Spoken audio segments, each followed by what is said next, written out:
O Brother Where Art Thou is a reimagining of the epic poem The Odyssey. Its purpose branches beyond mere entertainment. It is an attempt to retell a classic text and challenge, reshape, and reflect underlying values within that classic. The Odyssey was an epic written by Homer, an important figure in ancient Greek literature. Its context is that of ancient Greece, and through its narration presents the values of that era. O Brother Where Art Thou was a film made in 2000 by the Coen brothers, which aims to contrast the similarities and differences of ancient Greece and 1930s America. It is important to note that both these stories are set in times where big change is occurring and their mediums are different, film and poem, which creates different storytelling capabilities in technological and political terms. The Odyssey presents a culturally reflective take on the values, virtues, and roles of a man in ancient Greece.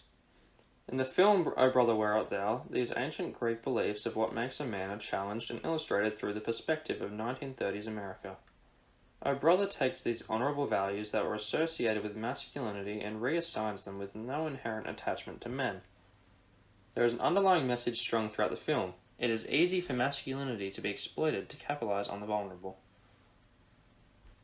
You boys do Negro songs? So, we are Negroes. All except the fellow that plays guitar.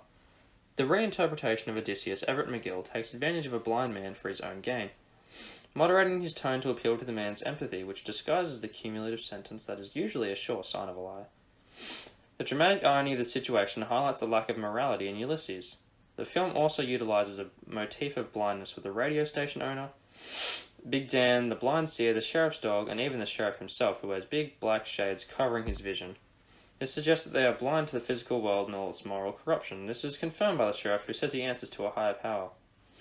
Contrasted in the Odyssey, Odysseus does not use his masculinity to extol the weak. Instead, Odysseus is a courageous, honourable, intelligent man. In a sense, his characteristics were comparable to the superheroes of today. This is observable in the opening lines of the Odyssey. Sing to me of the man, and use the man of twists and turns. This epithet alludes to a man of tricks and wit, but not necessarily deception, like in O Brother. Chiasmus of the sentence further highlights this through giving a poetic form which secures a grander reputation. Odysseus doesn't use his intelligence in a bad way, but rather in a way that will help him and his crew. While O Brother challenges the character of Odysseus, the value of integrity is, if anything, propagated by the contrast between the two texts. This is how O Brother Where Art Thou challenges the assignment of values in the Odyssey. It also builds upon characterization.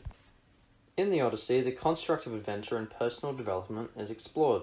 The Coen brothers don't leave it at such a shallow exploration and detail the idea of acquiring mental fortitude and developing a stoic character. This concept is reflected in O Brother Where Art Thou when Everett McGill gains integrity among other merits. These changes happen slowly over his grand adventure and arguably allow for him to progress the way he did. In the beginning, Everett and the crew learn not to put unwavering trust in any one person after the encounter with Pete's cousin. There's a depression out there, and I've got to take care of me and mine. This is a catalyst for his transformation, as it also puts betrayal into perspective that Everett is on the receiving end. Another swindling is by the Sirens when the boys are seduced and lose their possessions, along with losing Pete in an omission, leaving a lot of ambiguity that strikes deep in Delmar. They encounter this again with Big Dan Teague when his smooth talk blinds Everett and goes completely over the head of the naive Delmar. So long, boys. See you in the funny papers. The lack of remorse and blatancy in Big Dan's dialogue, who represents Polyphemus, begins to register in Everett's mind how his actions of dishonesty affect others. Because the texts share parallels, one can compare the counterparts of these events in the epic poem and see a similar effect. When Odysseus loses men to a Cyclops, has men transformed into pigs, and suffers a 10-year delay when trying to return home. This makes Odysseus more mentally secure, as otherwise he would have lost his mind over this journey. A man who has been through bitter experiences and travelled far enjoys even his sufferings after a time, Odysseus details, oxymoronically, how his suffering has helped forge his character. The situational irony accomplishes that excellently. In the example of Everett, over his journey, he does things that would be considered unethical, but once he meets babyface Nelson, he is able to realize how distasteful that behavior is, and begins progression towards a better self. He is at first unrecognizable to his wife. He has come back a different person. Charlotte Higgins acknowledges that harsh experiences can change one's character. When the crew meet the blind seer, they were told they would find a fortune, but not the one they were seeking. You seek a great fortune, you three who are now in chains. You will find a fortune, though it will not be the one you seek. Foreshadowing a pride with high modality language, it is most likely that this treasure is the values they inherited along their journey. Towards the end of his adventure, Everett has undeniably undergone characterization towards a better person. The fact of the matter is, well, damn it, there ain't no treasure. With a dissonant rhythm to his speech, it is clear that Everett was reluctant to share this information when it only harms him. Yet he chooses to be honest and take responsibility. Hey Tommy, it's us. We came to rescue ya.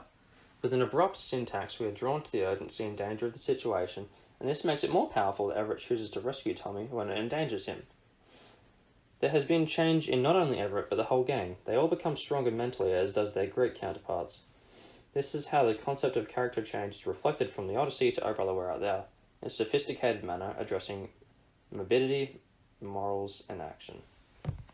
The exposure to morbid events like the murder of one's crew or a town of sociopathic conspirators elicits discourse about the divine factors, and in this case a hatred towards them. While in the Odyssey we are directly exposed to gods and their works, O Brother, Where Art Thou reshapes this idea and displays a sense of abandonment and skepticism towards the idea of God/gods. Baptism, you two are just dumber than a bag of hammers. Ulysses Everett McGill makes his archetypal attitude towards religion clear from the beginning, and frowns upon Delmar and Pete when they try to repent for what they've done and ask for forgiveness. Anthropomorphistically contrasting the intelligence of his contemporaries by juxtapositioning them with a blunt object. Odysseus doesn't identify with atheistic beliefs, because in that context, gods are real, which is an effect of the audience and medium the stories are told through. With O Brother happening at a time where the culture and opinions of masses is shifting from religion and spirituality towards scientific, evidence-based reasoning. Odysseus does have his torment from the divine in the form of the god Poseidon, after blinding his son Polyphemus. My goal is not to kill you, you must understand. What? What do you want me to understand? That without the gods, man is nothing. Odysseus is left verbally paralysed by the hubris of Poseidon's aphorism and defaults to repetition of his sentence. The cynic doge of man, when referencing humans, further pushes his point of their insignificance. If this effect is doubled with tautology. In the covering of Everett, we are shown that he does have an inclination towards religious belief when he is under the impression that he will die. He begs of a god he doesn't believe in. I know I've been guilty of pride and sharp dealing. I'm sorry I turned my back on you. Forgive me. This referring to his deeds as pride and sharp dealing euphemistically dials down the severity of his actions.